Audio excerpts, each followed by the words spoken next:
Good afternoon, all of you. This is the last session for numerical and statistical methods, and in this particular session, we will be discussing some of the probability distributions.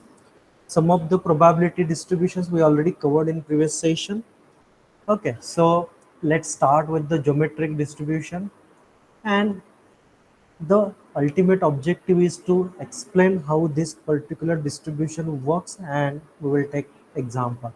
So basically the geometric distribution is a using a discrete random variable, and generally it is denoted by x, and the random variable defined as the number of failures until a first success occurs in a independent Bernoulli trial, and this is called as geometric distribution, and the probability of success is generally denoted by p.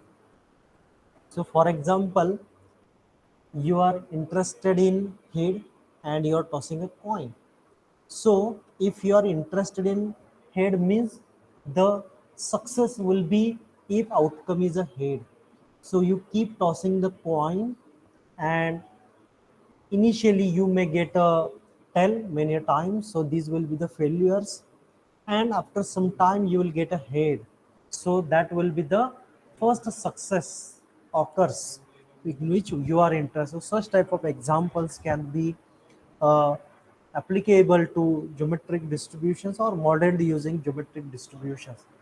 So the probability density function can be calculated by using this particular formula. Probability of x is equal to p q raised to x, where x takes the value from 0 to infinity, and these are the discrete values.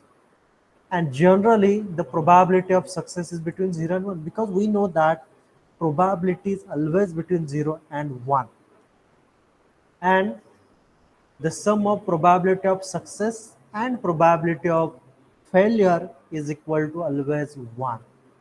As I mentioned, P is the probability of success and Q is the probability of failure. So for this particular model, the mean can be calculated as E of x is equal to Q by P. So many a times for calculating mean, it is denoted by mu. So these are the alternative symbols you can rely on.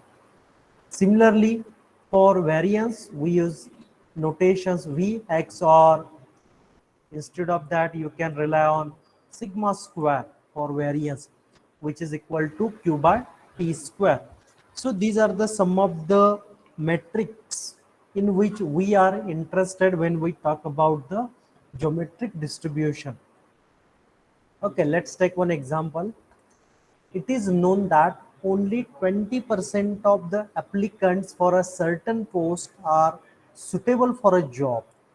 Now, you need to find out the probability that fourth person interviewed will be the first one who is suitable for the given post. And second question is, you need to find out the expected number of applicants required to be interviewed until a suitable applicant is found.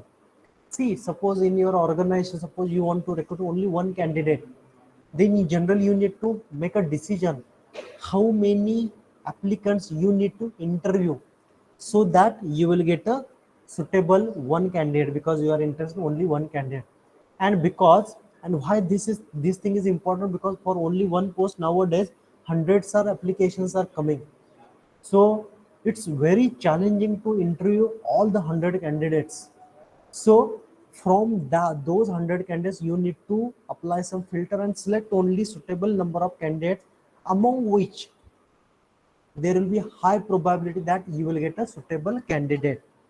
Okay, so let x be the number of applicants interviewed until a suitable person is found.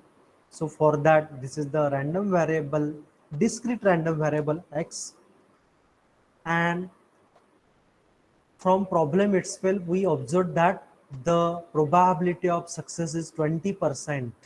So that data we already have based on our previous experiences, and we know that the probability of occurrence or The probability density function formula is p q raised to x. Now the probability of success is 0.2. We know that, so put the value in the formula. If probability of success is zero point 0.2, then probability of failure is zero point 0.8. So Q is zero point 0.8 and its power is 3. Why this power is 3? Because the first question is the probability that the fourth person interviewed will be a suitable candidate. So when we talk about the fourth person, means first three will be the failed candidate which are not eligible or suitable for the suitable post. So this x belongs to 3, because this tells that first three will be the failures and the fourth candidate will give you the success, because that will be the suitable candidate. So we will be putting x is equal to 3, and when you simplify this equation you will get the probability density of function value when x is equal to 3. After that there will be a probability of success. So the answer is 0.1024. Similarly, we are also interested to know expected number of applicants required to be interviewed. So it is related to the mean value, and it is either denoted by mu or E of x, and the formula is Q by P. So Q is probability of failure, which is zero point 0.8. P is probability of success. The answer is zero point 0.2, and the mean is 4 candidate. So what we can say, we need to interview 4 candidates to get one suitable candidate for the given post. So this is one of the application where you need to apply geometric distribution. Suppose you are a HR in a particular organization, because after your graduation you don't know where you will be working. Based on your skills you may be recruited for HR position, because many mechanical engineers are working as a HR as well, and your primary role will be to select a candidate, because every day you will be receiving many applications. And if you want to scrutinize those applications scientifically, then you may need to take the help of geometric distribution. Okay, so we already discussed this point. Now we will go to uniform distribution. So again here, when we talk about uniform distribution, normal distribution, exponential distribution, or gamma distribution, these are the continuous distributions where it will take any value between the lower limit and upper limit. For example, the lower limit is a and upper limit is b. Then this random variable x, which is continuous in nature, that will take any value between a and b, and it is said to follow uniform distribution if its probability density function is given by this equation. Fx is equal to 1 upon b minus a dash. So b minus a, and x lies between a and b, and it will take any value, and generally the value of a is less than b. These are the conditions for this particular equation in order to have uniform distribution. And if this condition is not satisfied, then f of x will be 0. These are the alternative hypotheses. Now look at the graphical way of representation of this uniform distribution. So this is the lower limit a, this is the upper limit a, and as it is uniform distribution, so this is the total area of this distribution, where on y-axis you will see 1 upon b minus a, and on x-axis you will see the range which varies between a and b. Now, similar to probability density function, one more estimation is there, that is cumulative distribution function. It is also called as CDF, and which is given by f of x is equal to x minus a upon b minus a, where x is between a and b, and X is any random value in which you are interested, and for that you may be interested to know what is the cumulative value. And f of x will be equal to 0 if x is greater than b. And graphically you can see how the capital F of x can be estimated or represented, where a is lower limit, b is upper limit, and these are the way to estimate the cumulative distribution, where you can see up to a to b it is cumulatively increasing at a constant rate, but when it reaches to b it will become a horizontal straight line, because it already covered all the data points which are available in this particular region or whatever region you are. So that's why you will see a uniform distribution.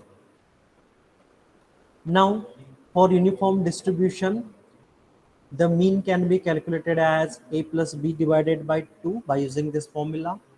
Variance can be calculated as b minus a whole bracket square divided by 12. And standard deviation is nothing but the square root of this. So this is wrong formula. So you need to take the square root of standard deviation, and that will be the answer. And for that you can use the formula which you developed for variance. So standard deviation is denoted by sigma. Here wrong value is printed, wrong notation is printed, and it is the square root of variance that you should know. Now we will take one example.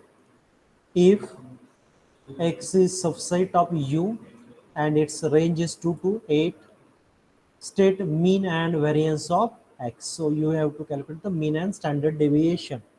So we know that the lower limit is 2, so a is equal to 2.